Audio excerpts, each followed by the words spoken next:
Hello दोस्तों, आप सभी लोगों का बहुत बहुत स्वागत है, अभिनंदन है। एसएससी जीडी 19 मई के पहले शिफ्ट का एग्ज़ाम ख़त्म हो चुका है और आज के पेपर में दोस्तों क्या क्या क्वेश्चन पूछा गया था, आइए दोस्तों इस क्लास के माध्यम से एग्ज़ाम रिव्यू करने वाले हैं। तो टाइम को वेस्ट ना करते हुए पहला क्वेश्चन देखते हैं।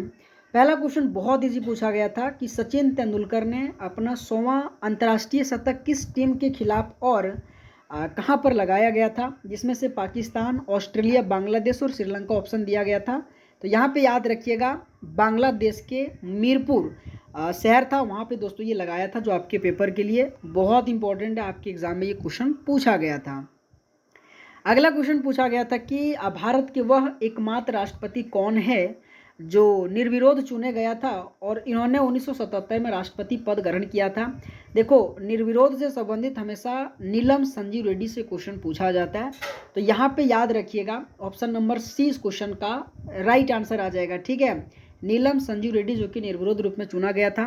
बाकी बात दोस्तों, अगर आप सबको ये क्लास अच्छा लग रहा होगा तो आप सभी लोगों से रिक्वेस्ट है, अगर मैं आप सबके लिए इतना कर सकता हूँ तो एक सब्सक्राइब जरूर करना, ठीक है, और वीडियो को एटलीस्ट लाइक जरूर करनी है।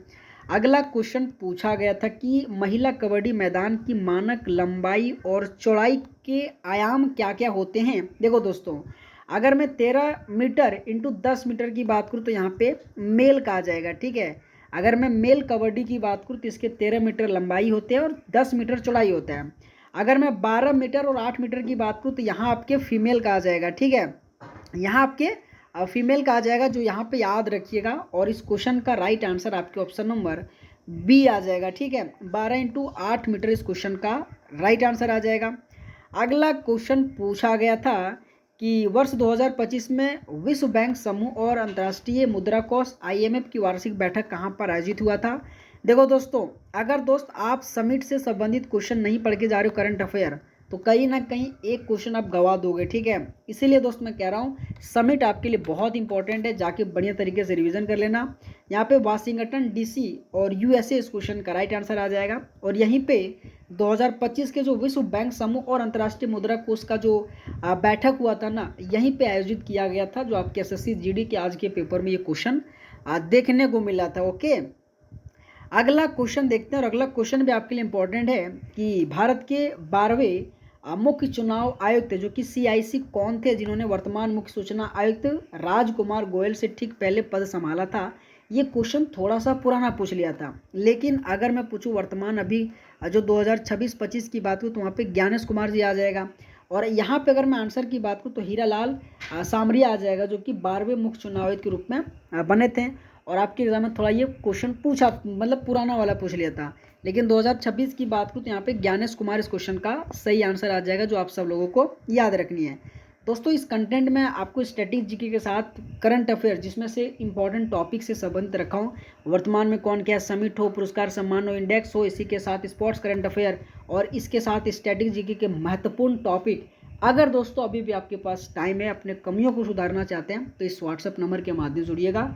मात्र 21 रुपये लग रहा है। जितने भी दोस्त लिया ना, बेस्ट रिव्यू दे रहा है। अगर आप नहीं लिए तो आप सब लोगों का स्वागत है, अभिनंदन है, जरूर जुड़िएगा।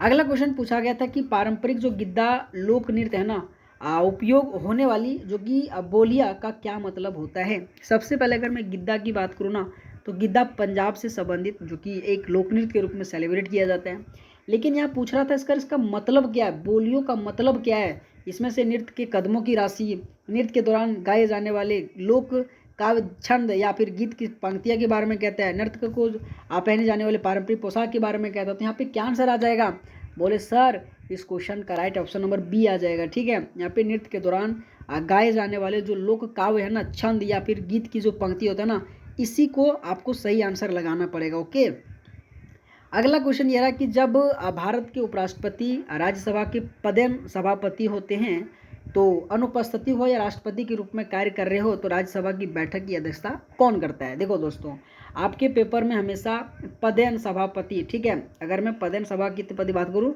तो यहाँ पे अनुच्छेद 89 में कहा गया, याद रखिएगा। ओके, अनुच्छेद 89 में कहता है कि उपराष्ट्रपति राज्यसभा का पदेन सभापति होगा। लेकिन अगर मैं 64 की बात करूँ तो उसमें कहता है उपराष्ट्रपति राज्यसभा का अध्यक्ष होगा। ठीक है, अगर मैं उपराष्ट्रपति राज्यसभा की अध्यक्ष की बात करूँ तो अनुच्छेद 64 के तहत, अगर मैं अनुच्छेद 89 की बात करूँ तो वहाँ पे कहा गया कि उपराष्ट्रपति राज्यसभा का सभापति होगा। ये दोनों अक्सर आपके पेपर में पूछा जाता है। लेकिन राज्यसभा की बैठक की अध्यक्षता कौन करेगा, ये आपके बेसिकली क्वेश्चन में पूछ रहा है। तो आपको क्या करना पड़ेगा, बोले सर राज्यसभा का उपसभापति, है ना। आपको पता ही होगा दोस्तों, जब उपराष्ट्रपति मान लो उपराष्ट्रपति कार्य करता है तो राज्यसभा की बैठक का अध्यक्षता होता है। जब ये नहीं तो कौन रहेगा, बोले सर यहाँ की राज्यसभा के उपसभापति होगा। ठीक है, यहाँ पे आंसर लगाना आप सबको। अगला क्वेश्चन ये रहा कि पुलिस थाने में पुलिस अधिकारियों द्वारा प्रतिदिन की जो गतिविधियां, घटनाओं और दैनिक दिनचर्या को दर्ज करने के लिए डायरी होता है, उसे क्या कहते हैं। बोले सर ये तो बहुत सिंपल क्वेश्चन है, रोजाना मचा या फिर सामान्य डायरी इस क्वेश्चन का राइट आंसर आ जाएगा। ठीक है, अगला क्वेश्चन पूछा गया था कि चक्री लोकनृत्य जो है ना कौन से भारत के राज्य से संबंधित है। देखो चक्री की बात को तो राजस्थान आ जाएगा। यहाँ से संबंधित गणगौर आपको बहुत इंपॉर्टेंट है, फेस्टिवल के रूप में जब मनाया जाता है। लेकिन आपको यहाँ लोकनृत्य की बात करें तो आपको कालबेलिया बहुत ज़्यादा इंपॉर्टेंट है, जो कि आपके 2010 में यूनेस्को में शामिल किया गया था, याद रखिएगा। कालबेलिया के साथ साथ आपको बहुत सारा जैसे कि तेरह ताली आ जाएगा, है ना। अगर मैं जम्मू कश्मीर हो, मध्य प्रदेश हो, हरियाणा, तो ये आपको क्या करनी है, एटलीस्ट एक क्वेश्चन आपको लोकनृत्य से पढ़ के जाना ही जाना है, क्योंकि क्वेश्चन आपके पेपर में पूछा जा रहा है। अगला क्वेश्चन पूछा गया था कि अकबर शब्द की शुद्ध वर्तनी कौन सा है। तो दोस्तों इतना इजी पूछा गया था और आपने सही किया होगा, मुझे गारंटी है। ठीक है, तो यहाँ पे ऑप्शन नंबर बी आ जाएगा। अगला क्वेश्चन कि पुलिस द्वारा किसी अपराध स्थल या विशिष्ट क्षेत्र के चारों ओर घेरा बनाकर की जाने वाली सुरक्षा को क्या कहते हैं। बोले सर घेराबंदी कहते हैं। ठीक है, यहाँ पे घेराबंदी इसको कहते हैं। ओके, अगला क्वेश्चन पूछा गया था कि आय शब्द का सही विलोम शब्द क्या है। आय का मतलब क्या होता है, बोले सर व्यय। अच्छा विलोम बात करते हैं यहाँ पे, व्यय मतलब आय मतलब कमाना, विलोम मतलब व्यय करना, खर्च करना, है ना। तो यहाँ पे खर्च करना जो कि व्यय, इस क्वेश्चन का सही आंसर आ जाएगा। ओके, अगला क्वेश्चन पूछा गया था कि भारतीय नागरिक सुरक्षा संहिता की धारा 240 के तहत आरोप तय होने की तारीख से कितनी समय सीमा के भीतर मजिस्ट्रेट को मुकदमा या फिर विचारण पूरा करना होगा। आपके पेपर के लिए बहुत अच्छा क्वेश्चन है।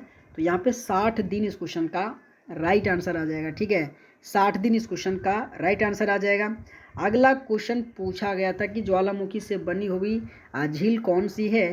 तो यहाँ पे आपको क्या करनी, बोले सर लोनार झील इस क्वेश्चन का राइट आंसर आ जाएगा। ठीक है, लोनार झील इस क्वेश्चन का राइट आंसर आ जाएगा।